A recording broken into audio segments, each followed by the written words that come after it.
Wanted to take this time to talk about like more of my creative journaling that I'm getting into. I've always had something like this, either in my main system or just with other things throughout the years where I'm printing stuff and just kind of allowing myself to do stuff.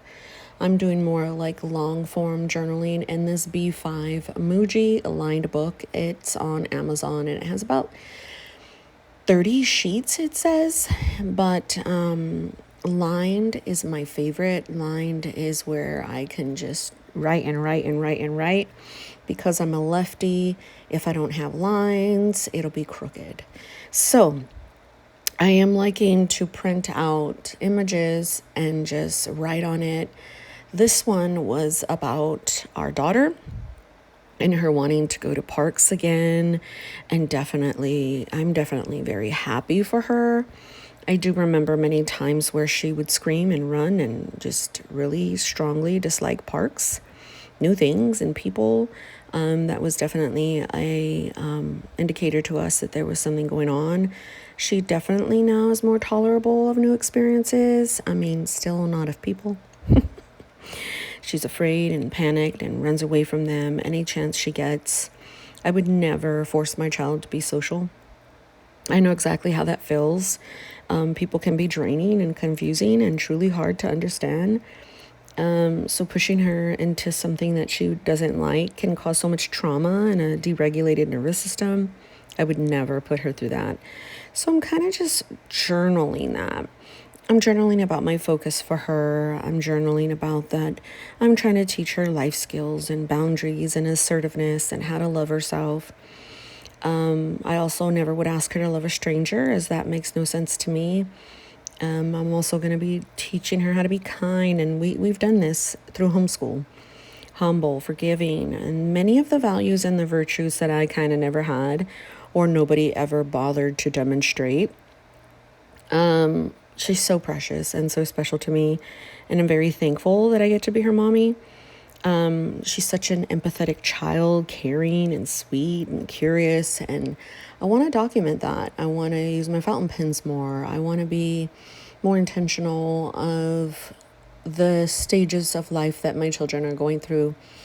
I do monthly books, and I do have journaling back there. Maybe I will incorporate this type of journaling in my main book. I know it works. It's been very successful just with the last few days. So I do know that despite what you guys see, I am an all-in-one book person and having a main system. All the other things you guys see are just like planner projects to keep my mind and busy, my hands busy. Journaling to me and writing down my big emotions, small emotions, all over emotions, chaotic ones are helpful because that's not how I'm going to always feel. I'm just feeling that in the moment. I really don't need to believe that that is my truth. It's just, I got to get it out. And lately I've been toying with the idea for many years to like do a separate journal, but every single time I try to separate my journal out of my main system, I'm so routine with it. It's a habit to me that I cannot do it. So I am going to try to deliberately change the style of journaling where I don't put a lot of bad feelings in where my planner is too, and maybe possibly just getting a different book and then like burning it at the end of the month or ripping out the pages. I was talking to Tiffany Plans, and she was like, she does black. She like colors black all over it. So definitely going to start to try to do that practice in the new year. But if you're not journaling and you're afraid to journal and you're like, oh my gosh, I don't want to put all my business out there. I don't want my children to read it or whatever. Maybe consider doing something like that. If you're not doing it already, just journal your really bad, good, ugly, crazy thoughts, intrusiveness, like all the things that you go through, and then just burn it or color on it or paint on it or do whatever it is you do. If you're in the planner community, you already know that journaling is something that you already do in your planners too. Or if you don't, maybe you just plan and you're like strictly not a journal person at all. Sorry. I'm trying to like get my feet out of what I'm sitting on.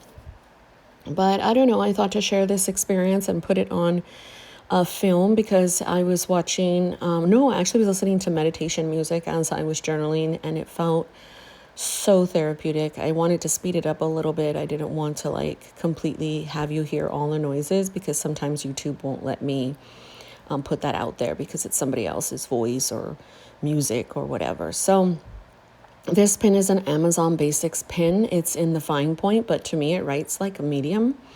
It was like $8. Very, very affordable pen. I see myself getting some more of these refills and using it. That was a goal this year, was to use a lot more of my fountain pens. I didn't, but that means I'm going to shoot for that next year too. I'm going to have more of intentions, of course. I don't call them goals because I'm not very strategic with my goals for myself.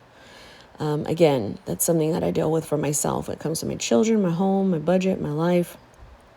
I can break down those goals like nobody's business. But when it comes down to me, I'm like, this seems daunting. So yeah, I'm journaling out, writing things out. My son is next. He's getting accepted to all these different colleges. He's trying to make his choice. I'm so glad he has all the opportunities to do that. And I'm going to document my feelings on it. And I wanted to show you. God bless you.